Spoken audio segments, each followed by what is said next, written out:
हरे कृष्णा। स्वागत है आप सभी भक्तों का राधा कृष्ण भक्ति पथ में, जो कि कृष्ण भावनामृत हेतु बनाई गई है।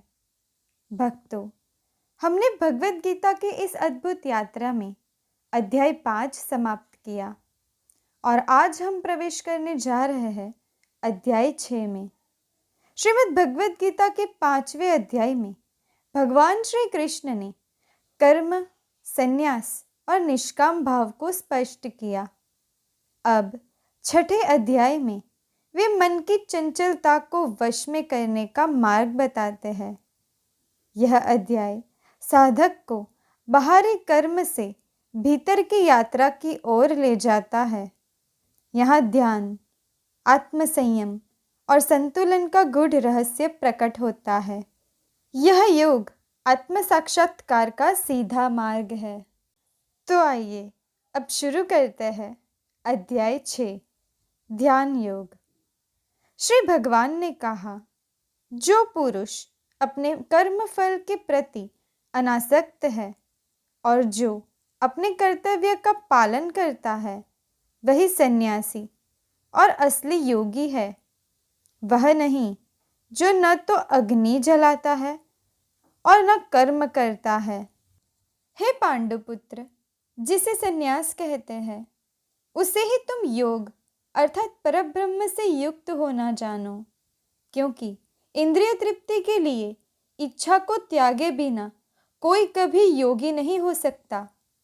अष्टांग योग के नव साधक के लिए कर्म साधन कहलाता है और योग सिद्धि पुरुष के लिए समस्त भौतिक कार्यलापों का परित्याग ही साधन कहा गया है। जब कोई पुरुष समस्त भौतिक इच्छाओं का त्याग करके न तो इंद्रिय तृप्ति के लिए कार्य करता है और न सकाम कर्मों में प्रवृत्त होता है, तो वह योगारूढ़ कहलाता है। मनुष्य को चाहिए कि अपने मन की सहायता से अपना उद्धार करे और अपने को नीचे न गिरने दे। यह मन बद्ध जीव का मित्र भी है और शत्रु भी। जिसने मन को जीत लिया है, उसके लिए मन सर्वश्रेष्ठ मित्र है, किंतु जो ऐसा नहीं कर पाया, उसके लिए मन सबसे बड़ा शत्रु बना रहेगा।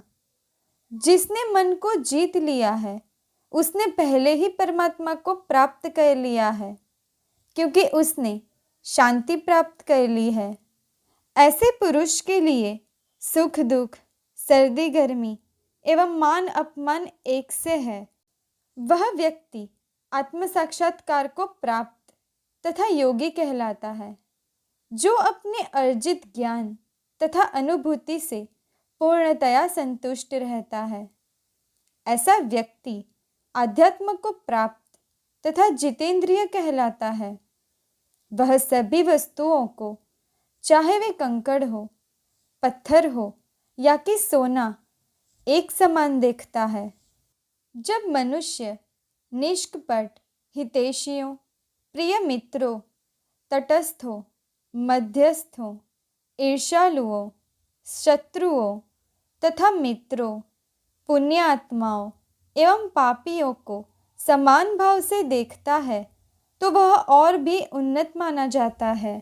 योगी को चाहिए कि वह सदैव अपने शरीर, मन तथा आत्मा को परमेश्वर में लगाएं, एकांत स्थान में रहे और बड़ी सावधानी के साथ अपने मन को वश में करे।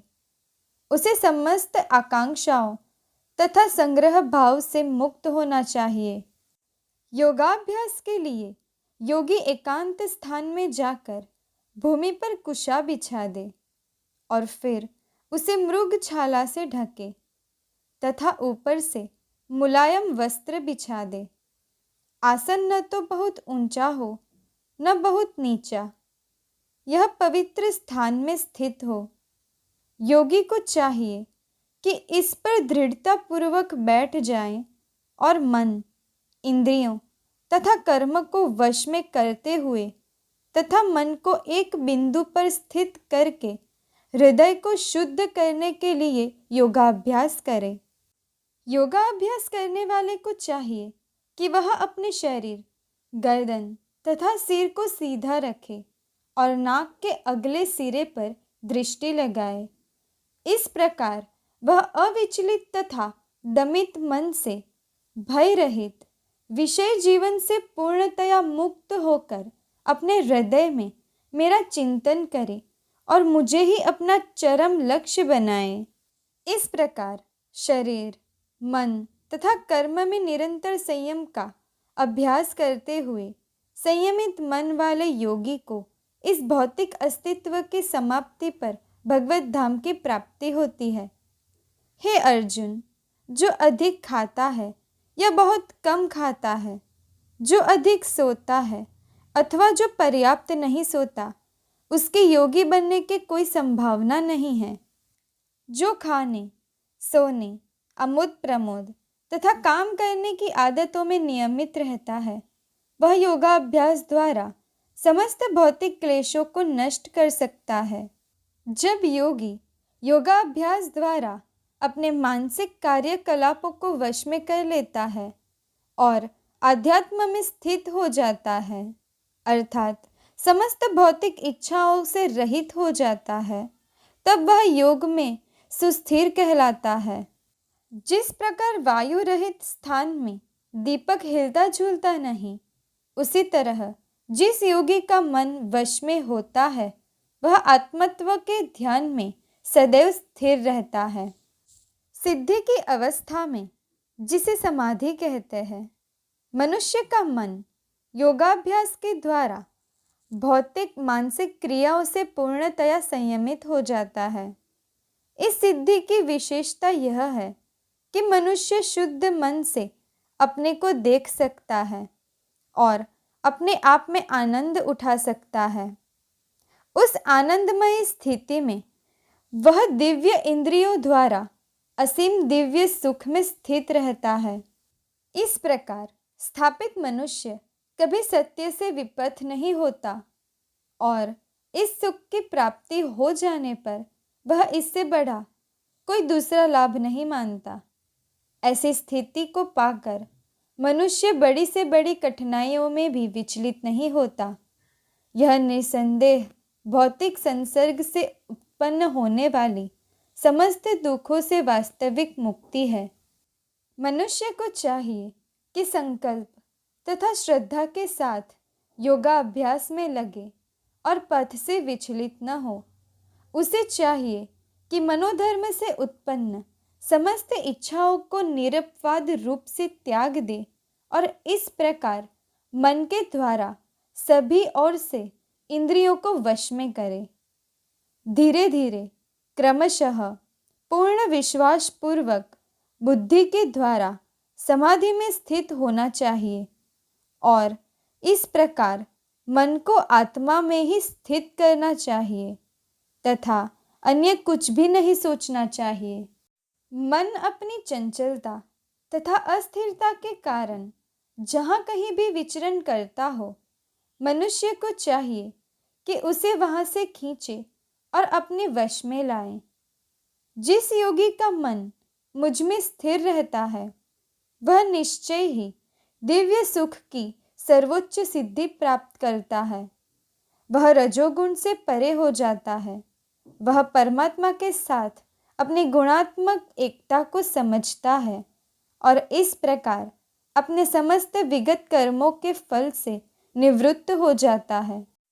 इस प्रकार योगाभ्यास में निरंतर लगा रहकर आत्मसंयमी योगी समस्त भौतिक कल्मश से मुक्त हो जाता है और भगवान की दिव्य प्रेम भक्ति में परम सुख प्राप्त करता है। वास्तविक योगी समस्त जीवों में मुझको तथा मुझ में समस्त जीवों को देखता है। निसंदेह स्वरूप प्रसिद्ध व्यक्ति मुझ परमेश्वर को सर्वत्र देखता है। जो मुझे सर्वत्र देखता है और सब कुछ मुझ में देखता है, उसके लिए न तो मैं कभी अदृश्य होता हूँ और न वह मेरे लिए अदृश्य होता है। जो योगी मुझे तथा परमात्मा को अभिन्न जानते हुए परमात्मा की भक्तिपूर्वक सेवा करता है, वह हर प्रकार से मुझ में सदैव स्थित रहता है। हे अर्जुन, वह पूर्ण योगी है जो अपनी तुलना से समस्त प्राणियों की उनके सुखों तथा दुखों में वास्तविक समानता का दर्शन करता है। अर्जुन ने कहा, हे मधुसूदन, आपने जिस योग पद्धति का संक्षेप में वर्णन किया है वह मेरे लिए अव्यवहारिक तथा असहनीय है, क्योंकि मन चंचल तथा अस्थिर है। हे कृष्ण, चूंकि मन चंचल, अस्थिर, उच्छृंखल, हठीला तथा अत्यंत बलवान है, अतः मुझे इसे वश में करना वायु को वश में करने से भी अधिक कठिन लगता है। भगवान श्री कृष्ण ने कहा, हे महाबाहो कुंती पुत्र, निसंदेह चंचल मन को वश में करना अत्यंत कठिन है, किंतु उपयुक्त अभ्यास द्वारा तथा विरक्ति द्वारा ऐसा संभव है। जिसका मन उच्छृंखल है उसके लिए आत्म साक्षात्कार कठिन कार्य होता है, किंतु जिसका मन संयमित है और जो समुचित उपाय करता है उसकी सफलता ध्रुव है, ऐसा मेरा मत है। अर्जुन ने कहा, हे कृष्ण, उस असफल योगी की गति क्या है जो प्रारंभ में श्रद्धापूर्वक आत्म साक्षात्कार की विधि ग्रहण करता है, किंतु बाद में भौतिकता के कारण उससे विचलित हो जाता है और योग सिद्धि को प्राप्त नहीं कर पाता।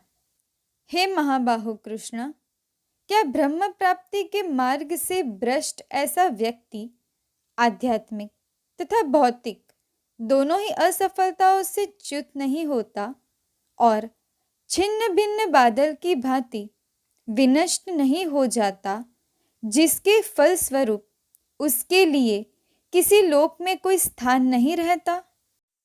हे कृष्ण, यही मेरा संदेह है और मैं आपसे इसे पूर्णतया दूर करने की प्रार्थना कर रहा हूँ। आपके अतिरिक्त अन्य कोई ऐसा नहीं है जो इस संदेह को नष्ट कर सके।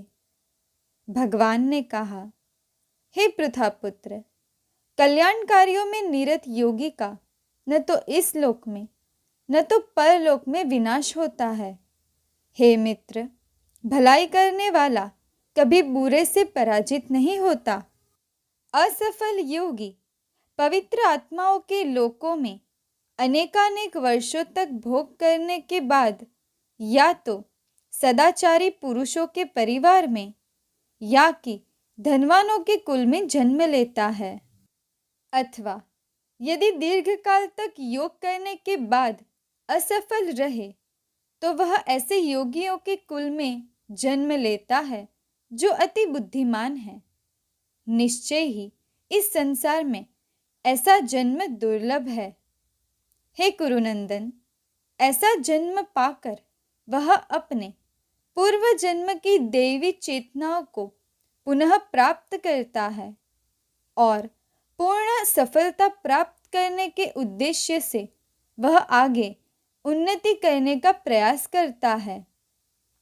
अपने पूर्व जन्म की दैवी चेतनाओं से वह न चाहते हुए भी स्वतः योग के नियमों की ओर आकर्षित होता है। ऐसा जिज्ञासु योगी शास्त्रों के अनुष्ठानों से परे स्थित होता है और जब योगी कल्मश से शुद्ध होकर सच्ची निष्ठा से आगे प्रगति करने का प्रयास करता है तो अंततोगत्वा अनेकानेक जन्मों के अभ्यास के पश्चात सिद्धि लाभ करके वह परम गंतव्य को प्राप्त करता है। योगी पुरुष तपस्वी से, ज्ञानी से तथा सकाम कर्मी से बढ़कर होता है।